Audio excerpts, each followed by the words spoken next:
नदी पार करण्याच्या चमत्काराची ही कथा खूपच भक्तिमय आणि प्रभावी आहे। एकदा एका भक्ताला स्वामींचे दर्शन घेण्याची खूप तळमळ लागली।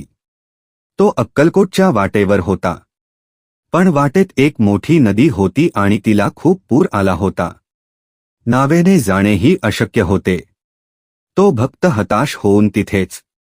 त्या भक्ताने डोळे मिटले आणि मनापासून स्वामींचे स्मरण केले, स्वामी, मला तुमच्या दर्शनाला यायचे आहे, मला वाट दाखवा। तो भक्त एका क्षणात उठला आणि त्याने पूर्ण विश्वासाने पाण्यात पाऊल टाकले।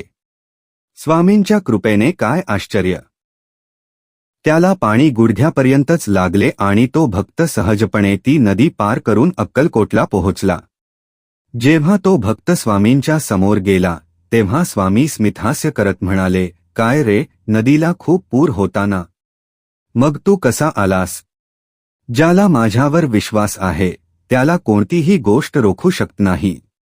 मित्रांनो, हा अनुभव आपल्याला हेच शिकवतो की जीवनातील कोणत्याही कठीण परिस्थितीत स्वामींवर विश्वास ठेवा।